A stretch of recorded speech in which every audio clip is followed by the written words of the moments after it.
যে এই যে 19 লক্ষ মানুহৰ নাম বাদ পৰিল এনআৰচিৰ পৰা, সেই মানুহসকলক কেনেকৈ বাদ দিয়া হ'ল, এতিয়া তেওঁলোকৰ নামত এটা স্পিকিং অৰ্ডাৰ দিয়াৰ কাৰণে কাম চলি আছে। তেওঁলোকৰ নামত স্পিকিং অৰ্ডাৰ দিব লাগে। আৰু এই 19 লক্ষ মানুহৰ ভিতৰত অধিকাংশ ভাৰতীয় মানুহ, যিসকলক কোনো কাৰণ নোহোৱাকৈ তেওঁলোকৰ নাম কৰ্তন কৰা হ'ল কেৱল কেইটামান সংগঠনক সন্তুষ্ট কৰিবলৈ, APWৰ নিচিনা বা ৰাজ্য চৰকাৰ বা একাংশ বিধায়ক বা একাংশ আন্দোলনকাৰী দল সংগঠনক সন্তুষ্ট কৰিবলৈ। আনকি আমি এইটোও খবৰ পাইছোঁ যে বহু DRCৰ DC বা চাৰ্কুল অফিচাৰে তলৰ LRCৰ বিষয়াসকলক এটা টাৰ্গেট বান্ধি দিছে যে আপোনাৰ NSK এলেকাত অন্তত 500 বা 1000 মানুহৰ নাম কৰ্তন কৰক, আপোনাৰ এলেকাত 1500 বা 2000 কৰ্তন কৰক। এই যে নিৰ্দেশ দিছে, সেই নিৰ্দেশটো কোনো লিখিত নিৰ্দেশ দিয়া নাই, ফোনযোগে নিৰ্দেশ দিছে। আমি বহুত খবৰ পাইছোঁ যে এই LRCৰ বিষয়াসকলক যিটো DC বা CRCসকলে যিটো নিৰ্দেশ দিছে, মৌখিকভাৱে নিৰ্দেশ দিয়াৰ কাৰণে তেওঁলোকেও সেই টাৰ্গেটটো ফিল আপ কৰিবলৈ বহু মানুহৰ নাম যিবিলাক অন্তৰ্ভুক্ত হৈ গৈছিলে এনআৰচিত, তেওঁলোকৰ লিগেচি লিংকেজ ডকুমেণ্ট সকলো ঠিক আছে, নাম অন্তৰ্ভুক্ত হৈ গৈছে, কিন্তু ওপৰৰ পৰা অহা নিৰ্দেশ মতে তেওঁলোকে আকৌ সেই অন্তৰ্ভুক্ত হোৱা কম্পিউটাৰত অন্তৰ্ভুক্ত হোৱা কিছু লোকৰ নাম কৰ্তন কৰিব লগা হ'ল, সেই কাটিব লগা হ'ল। আৰু কাটোতে তেওঁলোকে উপযুক্ত কাৰণ নোহোৱাকৈ কাটিলে কেৱল ওপৰৱালা বিষয়াৰ নিৰ্দেশ ৰক্ষা কৰিবলৈ। এতিয়া যে সেই কৰ্তন কৰা এনেকৈ সেই 19 লাখ হৈছিল, নহ'লে কিন্তু এই অসমত 5 লাখো নহ'লে হয়। এনআৰচিৰ পৰা বাদ পৰা লোকৰ নাম 5 লাখো নহ'লে হয়। এইটো এনআৰচিৰ আৰম্ভণিৰ পৰাই মই কৈ আছিলোঁ, কেইবাটাও সংবাদ মাধ্যমত মই কৈছিলোঁ যে আপোনালোকে যে কৈ আছে লাখ লাখ মানুহৰ নাম এনআৰচি অসমত বিদেশী আছে, এনআৰচিৰ পৰা লাখ লাখ মানুহৰ নাম বাদ পৰিব, এটা কথা আপোনালোকৰ ভুল ভাঙিব। আৰু সেইদিনা অসমৰ লোকে গম পাব, এনআৰচিৰ যেতিয়া চূড়ান্ত তালিকা প্ৰকাশ পাব, সেইদিনা তেওঁলোকে দেখিব যে বিগত 40-50 বছৰ ধৰি অসমৰ মানুহক বিভ্ৰান্ত কৰা হৈছিল, বুৰ্বক বনোৱা হৈছিল, বাৰে বাৰে মিছা কথা কৈ কেতিয়াবা 55 লাখ 70 লাখ 1 কোটি 1.5 কোটি বাংলাদেশী অসমত আছে বুলি কৈ মানুহবিলাকক আৱেগিক কৰি হাজাৰ হাজাৰ কোটি টকা চান্দা বৰংগৰি সংগ্ৰহ কৰা হ'ল, সংগঠন চলালে। বহু ৰাজনৈতিক অৰাজনৈতিক নেতা তেওঁলোক ধনী হৈ গ'ল, বহুতে ভোট লৈ মন্ত্ৰী বিধায়ক হ'ল, বহুতে চৰকাৰ গঠন কৰিলে, বহুত কিবা হৈ গ'ল। কিন্তু জনসাধাৰণক যে মিছা কথাবিলাক কৈ 50, 60, 70, 80, 1 কোটি এনেকেই বিদেশীৰ কথা যে মিছা কথা কৈ বিভ্ৰান্ত কৰি আৱেগিক কৰি যে ইমান দিন কাণ্ডবিলাক কৰা হ'ল, এনআৰচি হোৱাৰ পিছত তেওঁলোক ধৰা পৰিব। এই কথাটো আমি প্ৰথমৰ পৰাই কৈছিলোঁ। যিবিলাক যে মিছা কথা, অসমত যিমান বাংলাদেশী নাই, এই কথাটো প্ৰমাণ হ'ব এনআৰচি হোৱাৰ পিছত, সঁচাকৈ প্ৰমাণ হৈছে। এতিয়া কথা হ'ল যে এই কৰ্মচাৰীসকলৰ ওপৰত বাৰে বাৰে আছো সমুদ্ৰ ভট্টাচাৰ্য বা তেওঁলোকে সেই কৰ্মচাৰীসকলক গোটেই অসমত ঘূৰি ঘূৰি তেওঁলোকে কৈ আছিলে, DC তেওঁলোকক যে আপোনালোকে জাতীয় দায়িত্ব পালন কৰক। তাৰমানে তেওঁলোকে প্ৰকাৰান্তৰে এই কথাটো ক'ব বিচাৰিছিল যে আপোনালোকৰ হাতত ক্ষমতা, আপোনালোকে ক্ষমতাটো লৈ আজি আপোনালোকে যাক ইচ্ছা কাটিব পাৰে, যাক ইচ্ছা ৰাখিব পাৰে। গতিকে আপোনালোকে জাতীয় দায়িত্ব পালন কৰি অলপ এটা নিৰ্দিষ্ট জনগোষ্ঠীৰ অলপ বেছিকৈ মানুহৰ নাম কাটক, কাৰণ আপোনালোকৰ হাতত ক্ষমতা আছে, ইচ্ছা কৰিলে আপোনালোকে ডকুমেণ্ট থাকিলেও কাটিব পাৰে। তেখেতে সমুদ্ৰ ভট্টাচাৰ্য কুমাৰ ডাঙৰীয়া গোটেই অসমত ঘূৰি ঘূৰি DC-সকলক লগ ধৰি এই কথাটো কৈ আছিলে। আৰু সেই DC-সকলেও মানে জাতীয় দায়িত্ব পালন কৰিবলৈ গৈ CRCসকলক কৈছে, আৰু NSK LRCসকলক তেওঁলোকে ভাৰ্বেলি অৰ্ডাৰ দিছিল যে আপোনালোকে এটা টাৰ্গেট ধৰি 2000-5000কৈ প্ৰত্যেক NSKত নামবিলাক কাটক। আৰু তেওঁলোকেও বাধ্য হৈ সেই এটা চক্ৰক সন্তুষ্ট কৰিবলৈ বৈধ ভাৰতীয় মানুহ, যিসকলৰ হয়তো ভাই ককাইৰ সকলোৰে নাম আহিছে, পিতৃ মাতৃৰ নাম আছে, মাজৰ পৰা এজন বা দুজন ভাই ভনীৰ নাম নাই, বা এটা পৰিয়ালত এজনৰ নাম নাই, কোনোবা পৰিয়ালত দুজনৰ নাম নাই, এনেধৰণে তেওঁলোকে এটা টাৰ্গেট ফিল আপ কৰিছে।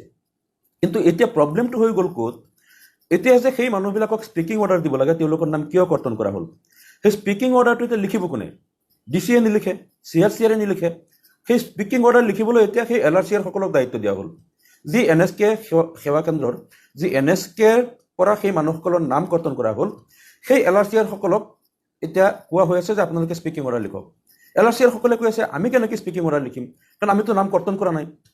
আমি কিছুমানে কৈ আছে আমিতো এই নামবিলাক অ'কে কৰি দিছিলোঁ, তেওঁলোকৰ নাম সকলো লিগেচি ডাটা লিংকেজ ডকুমেণ্ট ঠিক আছে, আমি কম্পিউটাৰত আপলোড কৰিছিলোঁ, তেওঁলোকৰ নাম ইনক্লুড কৰিছিলোঁ। তাৰপিছত যেতিয়া আমি ওপৰত পঠালোঁ CRCৰ অফিচত বা DRCৰ অফিচত, তাত বহি বহি কোনোবাই আৰু কিছুমান তেওঁলোকে ভেৰিফিকেশ্যন অফিচাৰ বা কাৰোবাক তেওঁলোকে দি থৈছিলে, আয়ো কিছুমান দিছিলে, তেওঁলোকে আকৌ সেইবিলাক নাম কৰ্তন কৰিছে, আমিতো সেইবিলাকক অন্তৰ্ভুক্ত কৰিছিলোঁ। গতিকে এই নামটো কিয় কৰ্তন কৰা হ'ল, আমি কেনেকৈ লিখিম, আমিতো কাটা নাই। আৰু একাংশ LRCৰে কৈ আছে যে আমিতো নামবিলাক অন্তৰ্ভুক্ত কৰি দিছিলোঁ, আমি নাম কৰ্তন কৰাই নাছিলোঁ। কিন্তু পিছত গৈ হ'ল কি, ওপৰৰ পৰা আমাক ফোন যোগে কোৱা হ'ল ডিচি অফিচৰ পৰা বা চাৰ্কল অফিচৰ পৰা ফোনত কোৱা হ'ল যে মোৰ চেণ্টাৰত 1,500 বা 2,000 বা 3,000 মানুহৰ নাম কাটিব লাগে, তেতিয়া আমি সেই অন্তৰ্ভুক্ত কৰা মানুহখিনি অলপ চাই কি কৰিম, ওপৰৰ পৰা যিটো আদেশ আমি পাইছোঁ, অৰ্ডাৰ যিটো পাইছোঁ, আমি সেইমতে অলপ কৰ্তন কৰিলোঁ। গতিকে আমি এতিয়া কেনেকৈ লিখিম, কাৰণটো কি লিখিম? তেওঁলোকৰতো কোনো কাৰণেই নাই নাম কৰ্তন কৰাৰ কাৰণে। তাৰপিছত প্ৰতীক হাজেলা ডাঙৰীয়াই তেওঁলোকক হুকুম দিলে যে আপোনালোকে কাৰণ দৰ্শাবই লাগিব। যদি তেওঁলোকক নাম কৰ্তন কৰাৰ উপযুক্ত কাৰণ নাছিল, তেওঁলোকৰ ডকুমেণ্ট যদি সকলো বৈধ আছিল, তেনেহ'লে আপোনালোকে যদি ওপৰৰ পৰা কাৰোবাৰ ফোন যোগে কাৰোবাৰ আদেশ যদি আপোনালোকে নাম কাটিছিল, তেনেহ'লে কোনে আদেশ কৰিছিল সেইটো লিখি দিয়ক। যদি চাৰ্কল অফিচাৰে আপোনালোকক অৰ্ডাৰ কৰিছিল নাম কাটিবলৈ, তেনেহ'লে সেইটো লিখি দিয়ক। বা যদি ডিচিয়ে ফোন কৰি যদি আপোনালোকক নাম কাটিবলৈ দিছিল, তেনেহ'লে সেই ডিচিৰ নামটো লিখি দিয়ক, কোনে আপোনালোকক অৰ্ডাৰ কৰিছিল নাম কাটিবলৈ।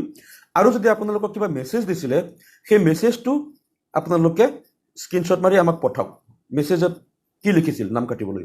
আৰু যদি তেওঁলোকে ফোনত আপোনালোকক কৈছিল যে ফোন যোগে যে ইমান মানুহৰ নাম কাটিব লাগে, যদি ফোন ৰেকৰ্ডিং আছে, কল ৰেকৰ্ডিং আছে, তেনেহ'লে সেই ৰেকৰ্ডিংটো আমাক পঠাওক যে কোনে অৰ্ডাৰটো দিছিল, কিয় অৰ্ডাৰ দিছিল এনেকৈ নাম কাটিবলৈ।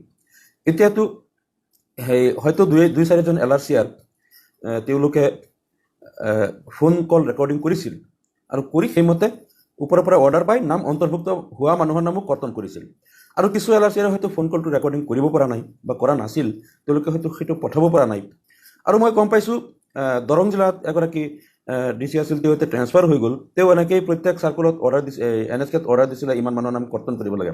এতিয়া সেই নামবিলাক যে কৰ্তন কৰা হ'ল, এতিয়া তেওঁ ট্ৰেন্সফাৰ হৈ গ'ল, তাৰ জেগাত নতুন ডিচি এগৰাকী আহিল। এতিয়া নতুনগৰাকীয়ে কৈছে মইতো নাজানো এইটো কৰ্তন কিয় কৰিব দিয়া হৈছিল। NSKসকলক যেতিয়া মাতি আনে, NSKসকলে কৈছে ছাৰ আমি একো স্পীকিং অৰ্ডাৰ লিখিব নোৱাৰোঁ, কাৰণ এইবিলাক আমি কৰ্তন কৰাই নাই, আমি এইখিনি ইনক্লুড কৰিছিলোঁ, নামখিনি অন্তৰ্ভুক্ত কৰিছিলোঁ, কিন্তু ডিচি অফিচৰ পৰা অৰ্ডাৰ আহিল আমি প্ৰত্যেক NSKত ইমানবিলাক নাম কৰ্তন কৰিব লাগে।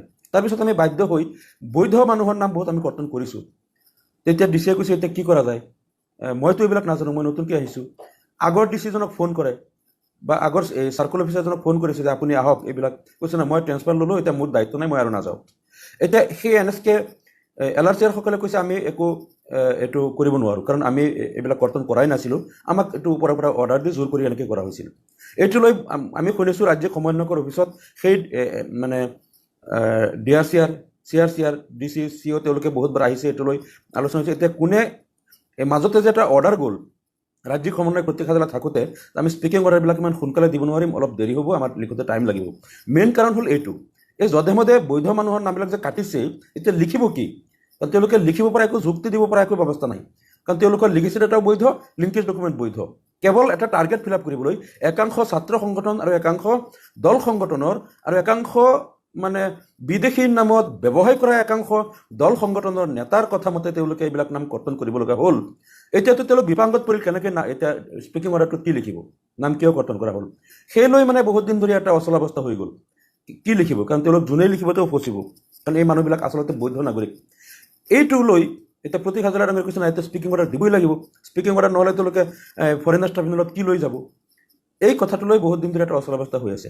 গতিকে মই ভাবোঁ যে সেইকাৰণেও প্ৰতীক হাজেলা ডাঙৰীয়াক মানে অসমৰ পৰা ট্ৰেন্সফাৰ কৰা এইটো কাৰণ হ'ব পাৰে, যিহেতু তেওঁ কৈছে যে স্পীকিং অৰ্ডাৰটো লাগিবই আৰু এইটো লিখি দিবই লাগিব, সেইকাৰণে হয়তো তেওঁক ট্ৰেন্সফাৰ কৰাৰ অন্য কাৰণ হ'ব পাৰে, যিটো হয়তো বহুতে কমপ্লেইন কৰিব পাৰে।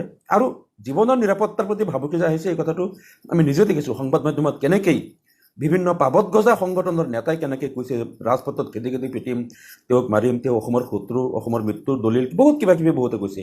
ইয়াত মানে সামান্য এটা খাটি খোৱা এটা চতুৰ্থ শ্ৰেণীৰ কৰ্মচাৰীৰ উপযুক্ত নোহোৱা কিছুমান পাবত গজা নেতাৰ পৰা আৰম্ভ কৰি বিধায়কলৈকে বহুতে বহুত ভাবুকি দিছে। গতিকে আমি এইটো অসমৰ কাৰণে দুৰ্ভাগ্যজনক, লজ্জাজনক কথা যে এগৰাকী সৎ নিকা এগৰাকী IAS বিষয়া আজি অসমৰ পৰা মানে প্ৰাণৰ মমতাত তেওঁ গুচি যাব লগা হ'ল, যাৰ কোনো ইণ্টাৰেষ্ট নাছিল। তেখেতটো অসমত কাৰ নাম সোমাব লাগে, কাৰ নাম কাটিব লাগে, তেখেতৰ একো ইণ্টাৰেষ্ট নাই। তেখেত বহিৰাজ্যৰ পৰা ইয়াত থাকে আৰু তেওঁ ইয়াত কাম কৰি আছিলে 25 বছৰে। তেওঁৰ পূৰ্বে কেইবাটাও ডিপাৰ্টমেণ্টত তেওঁ কাম কৰিছিল, বহুকেইখন জিলাত DC আছিলে, সকলোতে সুনাম আছে তেওঁৰ, আগে পিছে তেওঁৰ কোনো কৰাপশ্যন বা এনেধৰণৰ কথা নাই। গতিকে এতিয়া কথা হ'ল একাংশ, প্ৰথমতে আমি দেখিছোঁ যে NRC লৈ ক্ৰেডিট লৈ যুদ্ধ। কংগ্ৰেছে কয় যে আমাৰ দিনত NRC আৰম্ভ কৰিছোঁ, বিজেপিয়ে কয় আমাৰ দিনত আমাৰ চৰকাৰেহে এনআৰচি কৰি আছে, কংগ্ৰেছৰ দিনত নকৰিলে। কংগ্ৰেছে কয় আপোনালোকৰ দিনত হ'লে কি হ'ব, আৰম্ভটো আমাৰ তৰুণ গগৈ চৰকাৰে কৰিছে। এটা সময়ত আছিলে ক্ৰেডিট লৈ যুদ্ধ, কংগ্ৰেছে কৰিছে নহ'লে বিজেপিয়ে কয় তেওঁলোকে কৰিছে। আৰু যেতিয়া এনআৰচিৰ ফাইনেল লিষ্ট ওলাই গ'ল তেতিয়া কংগ্ৰেছেও কৰা নাই, বিজেপিয়েও কৰা নাই। তেওঁলোকে কয় আমি কৰা নাই, তেওঁলোকে কয় আমি কৰা নাই, প্ৰতীক হাজেলাই কৰিছে। মানে তেতিয়া হৈ গ'ল প্ৰতীক হাজেলাৰ ওপৰত। এতিয়া কথা হ'ল এই যে দায়সৰা মন্তব্যবিলাক কিয় দি আছে, দিয়াৰ কাৰণটো হ'ল মানে তেওঁলোকৰ টাৰ্গেট। কোনোবাই যদি এটা সময়ত কৈছিল অসমত 50 লাখ বাংলাদেশী আছে কৈ সংগঠন চলাইছিল, অসমবাসীৰ পৰা হাজাৰ হাজাৰ কোটি টকা চান্দা বৰঙণি উঠাই তেওঁলোকে দিল্লী, এলাহাবাদ, হায়দৰাবাদ, মুম্বাইত ফ্লেট কিনিছে আৰু গোটেই মানে তেওঁলোকে ৰাজকীয় কায়দাত জীৱন নিৰ্বাহ কৰি আছে। কিছুমান নেতা আছে, কিছুমানে আকৌ এই ইছ্যুটি লৈ অসমবাসীক আৱেগিক কৰি তেওঁলোকে ভোট সংগ্ৰহ কৰিছে, চৰকাৰ গঠন কৰিছে, বিধায়ক হৈছে, মন্ত্ৰী হৈছে, সাংসদ হৈছে। এতিয়া অসমৰ ৰাইজে যেতিয়া দেখা পাব যে অসমততো প্ৰকৃতাৰ্থত যদি এনআৰচিৰ পৰা বাদ পৰা লোক 3-4 লাখ, যিটো প্ৰকৃততে বাদ পৰিলেহেঁতেন, এইটোতো কৌশলগতভাৱে 19 লাখ কৰা হ'ল।